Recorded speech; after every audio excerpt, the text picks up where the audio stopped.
Hello, everyone. This is your favorite radio host, your only radio host, and favorite girl, of course, Corinne Lafont, broadcasting to you from Trinidad and Tobago, the lovely island in the Caribbean, on Between the Lines. And you know, I always start my show being thankful, grateful, whichever word you prefer to use. I think there's a difference, but I want to say thankful. And it's a beautiful day here in Trinidad, and it's just beautiful right round. I am just so thankful. And coming down to the Christmas season, which is what we're in, the little bug tends to bite you and you feel a little bit more cheerier and happier and smiling and a little bit more kind to others, which is what we should be doing throughout the entire year, every day of the year, not just at this time of the year.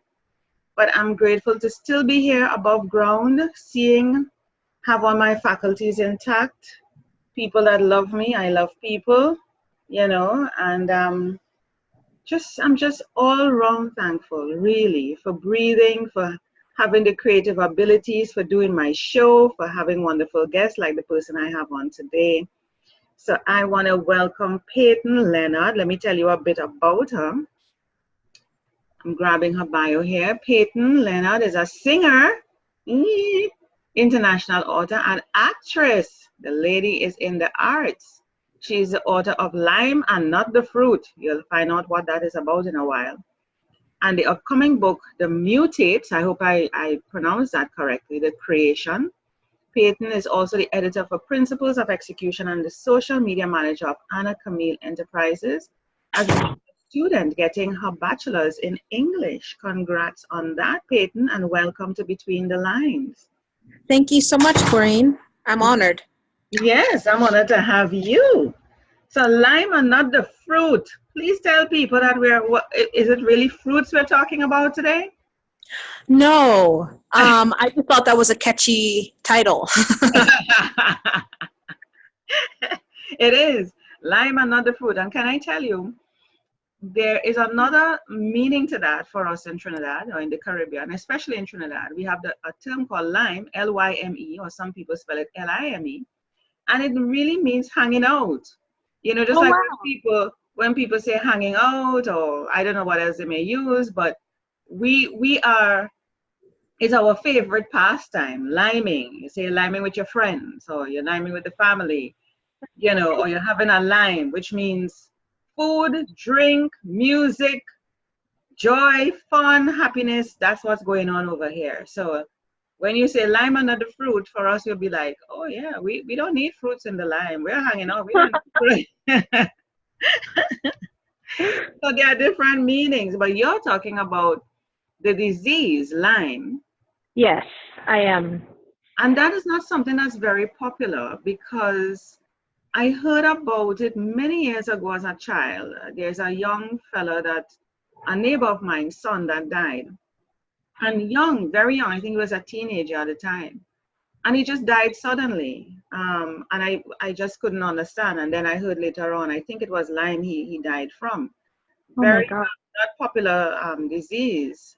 So it's good that you're on to educate. So we're talking about Lyme disease, what you need to know to educate persons on it, to tell your story, how it happened for you, what are you doing about it, and why you think you needed to write the book to share.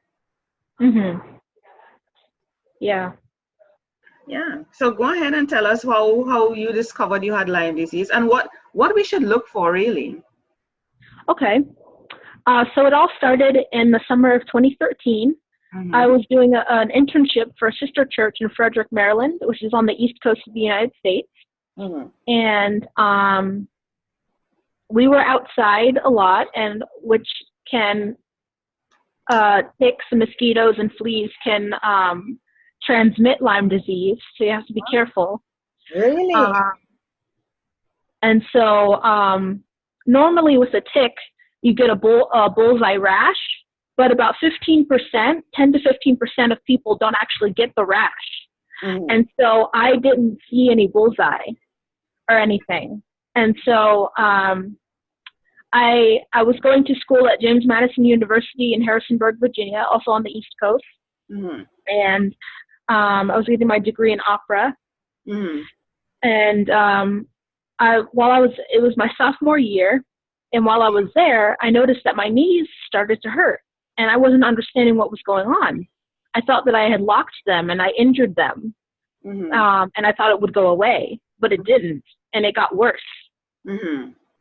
And to the point where it was very difficult to walk. And eventually, I just got to a point where I just felt absolutely miserable. I had sinus-like, flu-like symptoms. Mm-hmm. I was just another symptom of having Lyme disease. You start having arthritic pain, flu-like symptoms.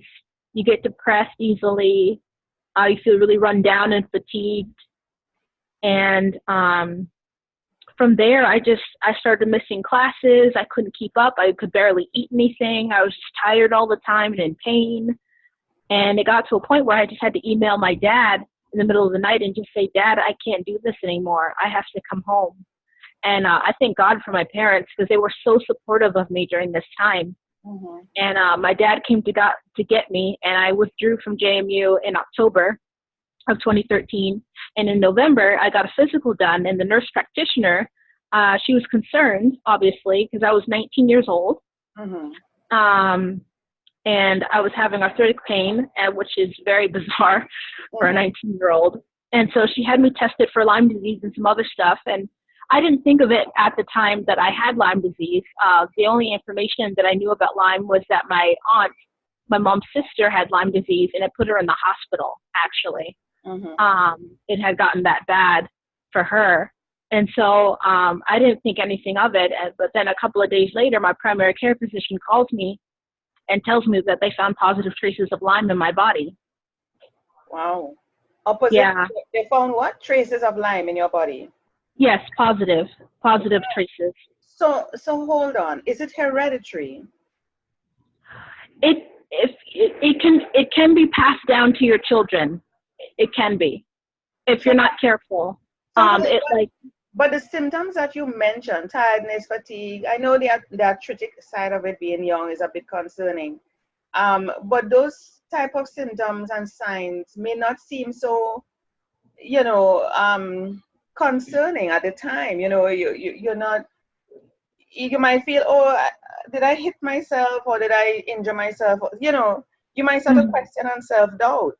So there must be something revelationary, I don't know if there's such a word, but to really make you know that something is definitely wrong and it may be Lyme disease. For me, it was the nurse practitioner that brought it up. For me, I didn't know what was going on. I had no idea. I couldn't put a name to it. And it wasn't until she thought of that and had me tested for it that I discovered that I had it. So otherwise, I would have kept on thinking that I just had arthritis problems. And that happens sometimes with people with Lyme disease. They go decades without knowing what's going on with them, and they get misdiagnosed, and they just get undertreated, and it just gets worse and worse until eventually they finally get a diagnosis. If like a miracle happens, because at that point it's already so embedded in your system that it camouflages itself in your system and makes your body think that there's nothing wrong when it's killing you. What the hell? So what is the test that is done to make you know? And should you do something like that as your regular examination to test for Lyme disease? I would think so. I'm no doctor or anything like that, but I would say definitely, especially if you're in wooded areas, heavily wooded areas, quite a bit. Because Lyme disease is not just in the U.S., it's all over the place. It's all over the world. So if you're not careful, you can get it anywhere from any tick or mosquito or flea. So you have to be very careful. Wow. So what causes it? What causes it? Is it a bite? What? Yeah, it's a bite. I'm trying to think. Trying to remember. I believe the ticks and mosquitoes and fleas, they get it from deer and mice. And then they transmit it to humans. And that's what makes us sick. So is there particular countries where those things may happen? You said from bears and mice and stuff. There Is it prevalent in certain countries more than others? I believe so. Mosquitoes are all over, but there may not be bears and mice in certain places for it to come back to bite you. That is true. From what I remember from my research, it's heavily in the U.S., in the East, and also in the West Coast. It's in Europe. Mm-hmm. It's in Asia. It's in Australia. Mm. Well, it must be in the Caribbean somehow, because how did my friend who's my neighbor get it? Yeah, it must have been transmitted. It must have been transported from someone, like from a mainland area, and brought to the island or something. I don't understand. I really don't understand. Because I get bitten, and what I'm noticing that I'm having, now that you're mentioning some things like pain in my knees, and I'm like, what is going on? One particular knee, I mean, I guess as you age, because I'm older than you, you wonder what it is, but what could be causing that? You might be feeling a bit of, I know I'm not aware of hitting myself or hurting myself, but a spot on my leg, I see it's dark, and it's painful. Sometimes you just touch yourself without knowing, and you suddenly say, wait, what is that? You sort of feel a pain. So I am getting a bit concerned here now. Does it allow you to lose weight as well? What happens to your body? What it does is it attacks the brain, it attacks the heart, it attacks your joints and your muscles and your nervous system. And so for me, I did start losing weight initially, and then I was placed on medication because I was later diagnosed with depression. And so I was put on Prozac, and Prozac made me lose a lot of weight to the point where I was almost anorexic. Wow. And then it can also make you gain weight. The weight can fluctuate because something that happens is this Herxheimer reaction, and it's called herxing. And what happens is when you do like physical activity that's really strenuous, or you start detoxing with like liquids or antibiotics or whatever, the bacteria starts to die in your system, and it releases a toxin that makes you feel the symptoms even more than you would normally. Wow. And so a lot of times people with Lyme disease aren't very eager to exercise because of that. And so they would gain weight as a result. So what do you do? I mean, I'm overwhelmed with all of this. Let's say you suspect, or somebody listening to this hears that and they start saying, "Oh my God, let me make sure that I don't have this. I'm hearing, the symptoms, the signs, what you feel, whatever. I may be going through that, or I have some of that, or one of that. Let me check. Where should persons go to their doctor? And then the next thing is, are people aware of such a thing? Most people focus on the regular, everyday sort of diseases that are heard and known. But Lyme disease is not really, the everyday show up yourself kind of in the examination room. Exactly. So you don't know if the doctors may be aware of that, because they do. I mean, I've been to the doctor for something and they had no idea. When I told them, because I was living abroad for a while, and I told them, the doctor there told me this is what I was going through, and they had no idea. Wow. What I was talking about. So I'm like the first person coming to them with this thing. They had to pull up on Google and sort of research and try to get an idea. So it's a whole investigative thing that has to happen now. Yeah. So my concern is, somebody listening to this, they may feel or sense that may be happening to them, or they know someone or member of their family, whatever, and they may go to the doctor and the doctor is not even aware. How can they be treated? It's a tough question, because a lot of doctors, especially in the U.S., their belief about Lyme disease is not accurate, and it's based off of what the central, the CDC, the Central I forget what it's called, disease control. Yeah, disease control, yeah. They have this slogan about Lyme disease that it's hard to catch, easy to diagnose, and easy to treat, but that's not true at all. It's easy to catch, hard to diagnose, and hard to treat. Yeah. And so doctors come in with this notion like, oh, you just take this 28-day protocol of antibiotics and you should be fine. Wow. That's what happened to me. When I was diagnosed in November, I was putting on antibiotics for 28 days, but my symptoms have progressively gotten worse.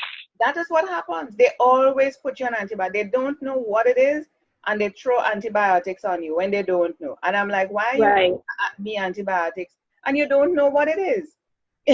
Right. Do that. How could you be treating something and you don't know? So, right. You know. Yeah.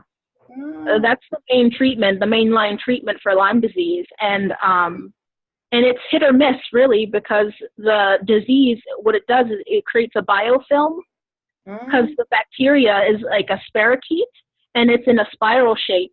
And what it does is it hides in cells, and it creates this biofilm that protects it from antibiotics. So even if you have all this antibiotics, it protects itself from that, and so it becomes immune and intolerant. What the hell is that? These little creatures in your body are more intelligent than yes, it's crazy. It's insane. Yeah, they are more intelligent than the human beings that are trying to figure them out. And it knows what to do to hide. How the hell does it know that? I find that so interesting. Even with AIDS, what I understand with AIDS, it mirrors a regular cell, so that when it comes up next to it, a regular normal cell comes up next to it, it's like, oh, hi, we know each other, kind of thing. Not knowing it's a foreign body. Yeah, exactly. So it mocks it and adapts like a normal cell, so you don't realize it's a foreign, and you pass it by. Instead of you saying, oh, you're foreign, we need to call out the troops here, the white blood cells, to come and attack you and do something, it mirrors you as if it's normal. But you are telling me this thing coats itself with a protective layer. It's like it protects itself from anything, because it's like it knows, oh, we know that they're going to try to do something to come at us, to get rid of us. So we're going to make sure that we have something. What the hell is that? How does it know to do that? I have no idea. No idea. Well, so how did you discover that? How did you discover that? And how old are you? I'm 24. Wow. So how did you discover that? I discovered that from research. Just looking at different specialists that specialize in Lyme disease and do natural healing things like that, and people have just studied this spirochete and this bacteria and have seen its patterns, its behaviors, and from there, because since I've gotten antibiotics, every time I would get tested for Lyme disease, it would be negative, but my symptoms have been getting worse and worse. What the hell? And so my doctors won't do anything because they believe that it's gone, and I'm just experiencing an autoimmune disorder, which I think is very true. I still believe I have the spirochete in my body destroying me bit by bit. You mentioned natural healing. Have you approached any of those? And it's a terminal illness, is it? Lyme disease? It can be, yes. People have died from it. Wow. So those who survive, what have they been doing? What have they tried? The natural healing? What? They've tried everything. Natural healing. They've done antibiotics through an IV. They've done I went to an iridologist who studies the eye, and she also does muscle testing to help figure out what your body needs.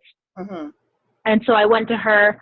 I wasn't able to stay with her for very long because it was so expensive. And that's another thing about it, is because once you get that 28-day protocol of antibiotics, like after that, they are less inclined to give you more antibiotics. Oh, and then once you go to an infectious disease specialist or specialist in Lyme disease, it's like out of pocket. Insurance doesn't cover it. oh wow. So you have to figure out how to get the money to heal yourself by yourself. There's nothing out there to help you. Wow. So Excuse me, I'm going to move over here. Yeah, that's fine. You're with your family still, are you? I am. I'm with my parents. I live with them. So how are they coping with that? How are you all working together with that? It's definitely been an adjustment. It's been 5 years. We're slowly getting into a pattern. Like when I'm not feeling the greatest, they help me out.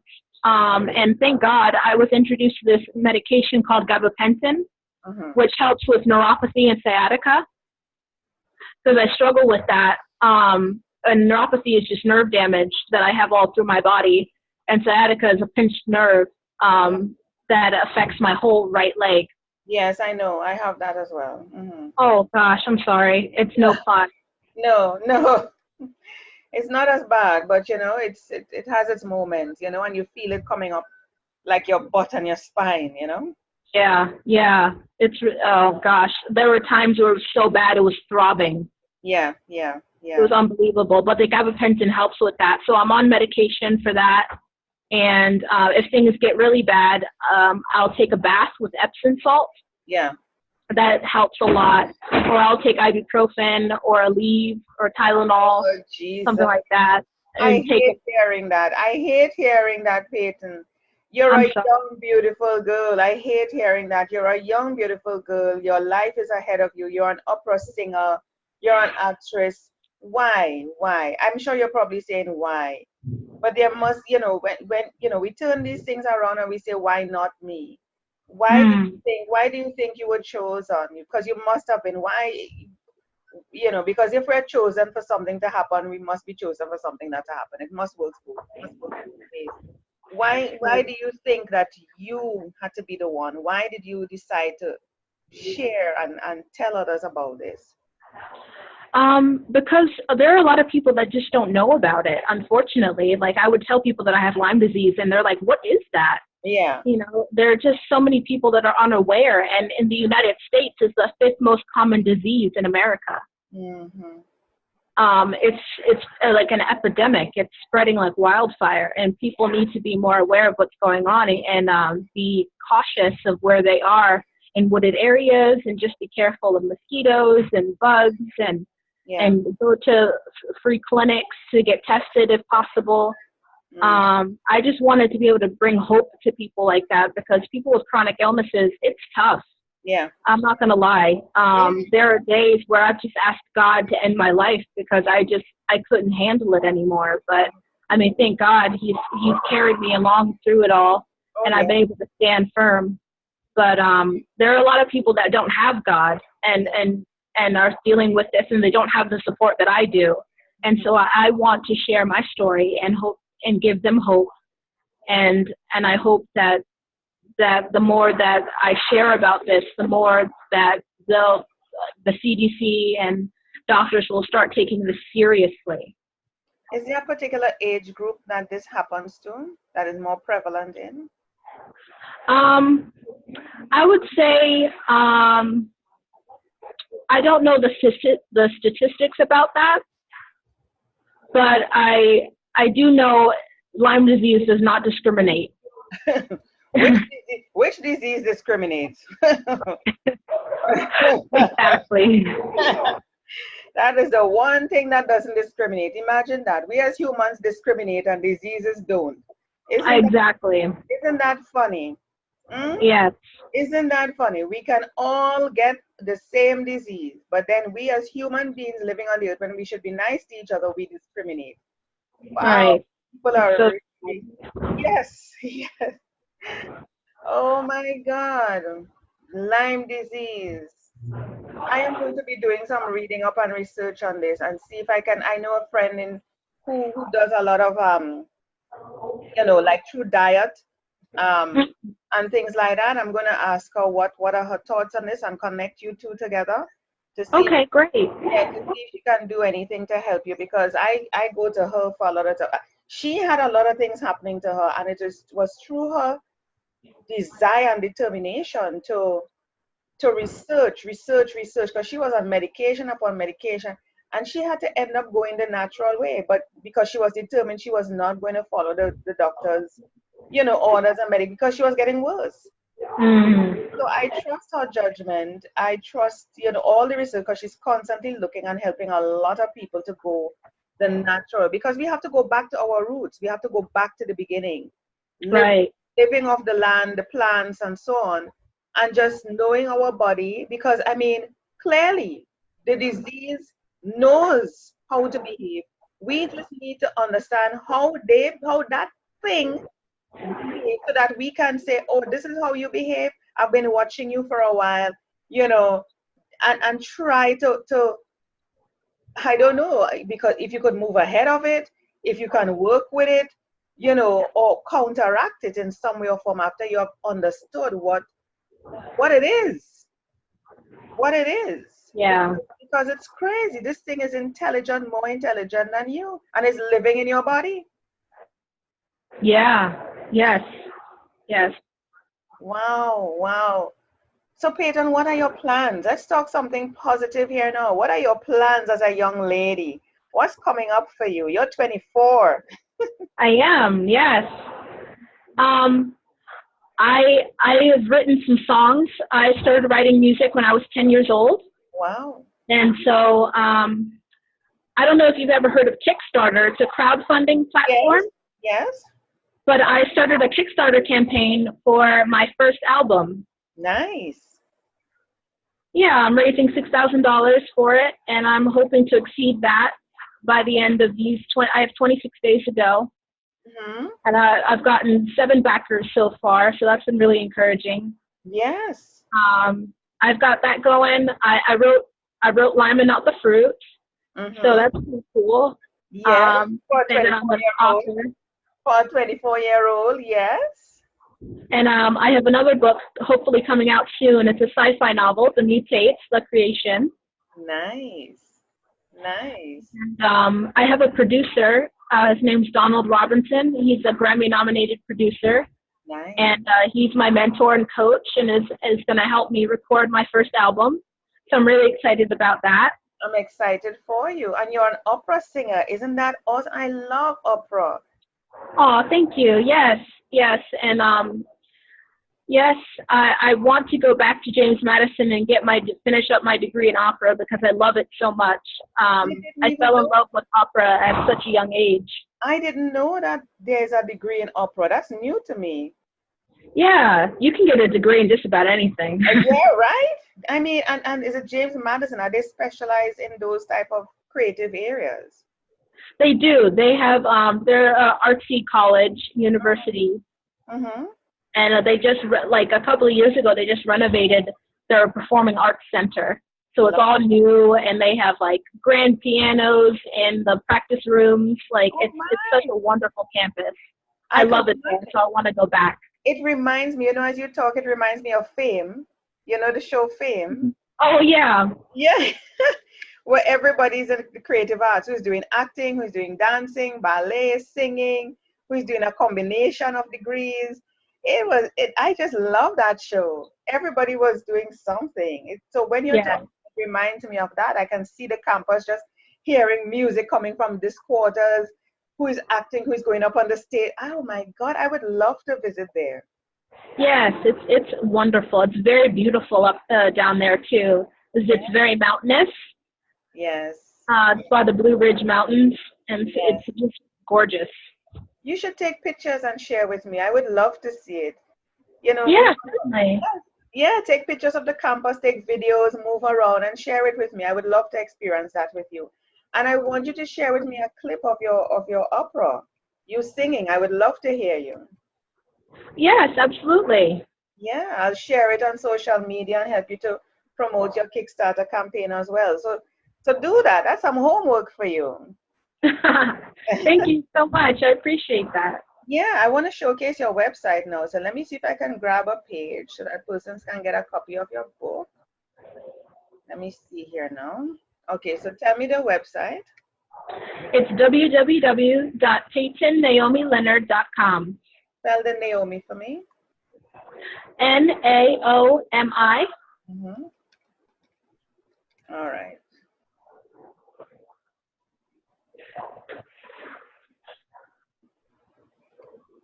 All right. I see it. Let me see if I can share it here.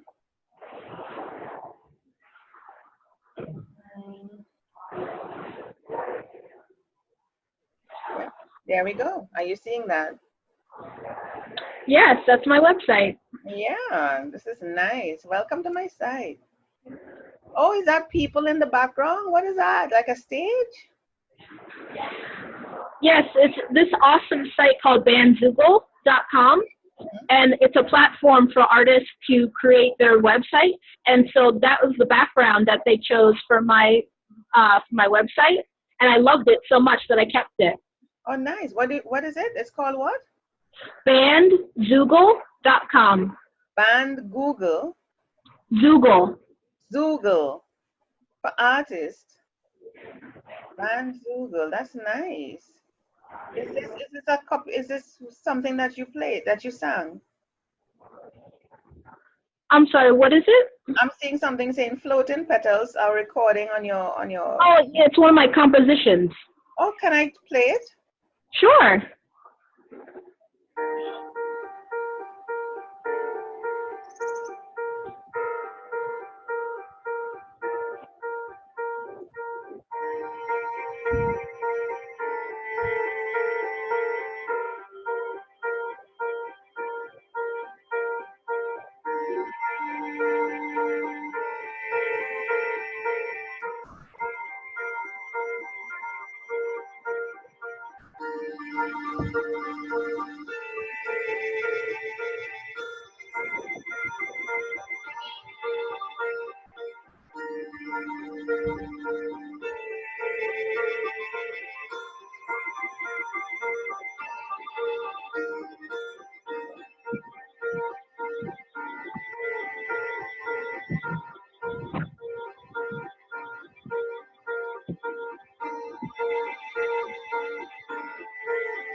It's mainly instrumental, is it? Yes. Nice. I love it. It's very relaxing. Oh, great. Thank you.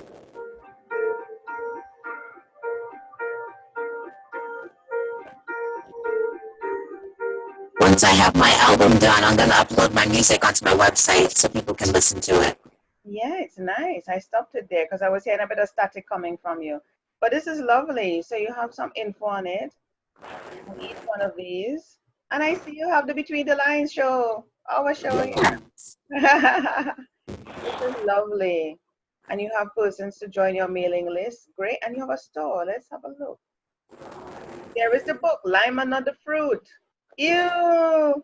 There is a little bug. So you know what a little bug looks like that bites you? Yes. Wow. Wow. Wow, wow, wow. All right. So let's come back to about here. I love the blue lips. Thank you. Is that your mom? That is my mom, yes. Nice. I love the natural look, the wild natural look. Just be you. Just be you, Peyton. Thank you. Just be you. And I want to wish you all the best, my darling. You know, Thanks so much. yes, and everything you're doing, remember to take those pictures of JMU and videos and send me. Yeah, Okay. give me a little bit of fame in there, and send me a clip. Send me a clip of your voice. You know, I want to hear you sing that opera. I love opera. Sure. Yes, and I'm going to try my best to support you on the campaign and you know, promote you, etc. I'll do my best. Thank you so much. I appreciate it. Yes. So all the best to you. Let's try and figure out, and I'm going to get back to you and connect you, like I said, with my friend, and Okay. see what she can find out, and to help you, really, to really help you. You're a young woman and you have a whole life ahead of you. I want to see you grow and do well and impact people's lives. Yeah. Thank you. I appreciate it. Thank you so much. No problem, my darling. Thank you so much for being on Between the Lines, sharing your story, you know, giving inspiration and empowering others. I thank you. Thank you. I'm honored.